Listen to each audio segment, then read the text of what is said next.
મોરબી જિલ્લાના તાલુકાઓમાં પાક વીમો ચૂકવવામાં સરકાર દ્વારા અન્યાય કરવામાં આવી રહ્યો હોવાના આક્ષેપો સાથે વર્ષ 2014ના પાક વીમો ચૂકવવામાં આવે અને ખેડૂતોને ન્યાય આપવાની માંગણી સાથે આજે જિલ્લા કોંગ્રેસ દ્વારા રેલી યોજીને કલેક્ટરને આવેદનપત્ર પાઠવીને માંગ કરી હતી. સરકાર દ્વારા તાજેતરમાં વર્ષ 2014નો પાક વીમો આપવાની જાહેરાત કરવામાં આવી છે. ત્યારે મોરબી જિલ્લાના મોરબી, માળિયા અને વાંકાનેર તાલુકાના ખેડૂતોને પાક વીમો ચૂકવવામાં અન્યાય કરવામાં આવી રહ્યો છે. આ તાલુકાઓના ખેડૂતોએ રાષ્ટ્રીયકૃત બેંકો અને સરકારી સંસ્થાઓમાં વીમાનું પ્રીમિયમ ભરી પાક વીમો લીધેલો છે, પરંતુ આ જ વિસ્તારના પ્રતિનિધિ કેન્દ્ર સરકારમાં રાજ્ય કૃષિ મંત્રી હોવા છતાં ખેડૂતોને અન્યાય કરવામાં આવી રહ્યો છે.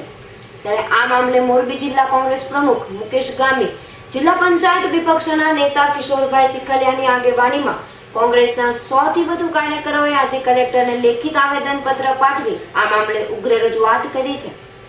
તેમજ ચાલુ વર્ષે અતિવૃષ્ટિને કારણે માળિયામાં જે નુકસાન થયું તેનો સર્વે કરાવી તાત્કાલિક સહાય આપવામાં આવે તેવી માંગ કરી છે. આજે કોંગ્રેસ દ્વારા સેવા સદન ખાતે રાજ્ય કેન્દ્ર સરકાર વિરુદ્ધ ઉગ્ર સૂત્રોચ્ચાર કરી વિરોધ પ્રદર્શિત કરવામાં આવ્યો હતો. તેમજ રાજ્ય સરકાર સામે ઉગ્ર રોષ વ્યક્ત કરવામાં આવ્યો હતો. એવી હતી કે જે ગત વર્ષે જે આ પાક ફેલ ગયો અને વીમો આવ્યો મગફળીનો, જે મોહનલાલ કહેતા હતા આપણા કૃષિ પ્રધાન કેન્દ્રીય મંત્રી, 400 કરોડ રૂપિયા, એની અમે મોરબી, માળિયા અને વાંકાનેરના આપણા મોરબી જિલ્લામાં 3 તાલુકાને વીમાથી વંચિત રાખેલા છે. વીમો મળ્યો નથી.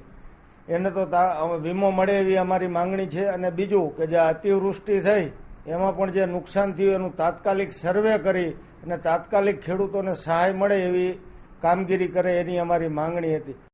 રવિ મોટવાણીનો રિપોર્ટ, S9 ન્યૂઝ, મોરબી.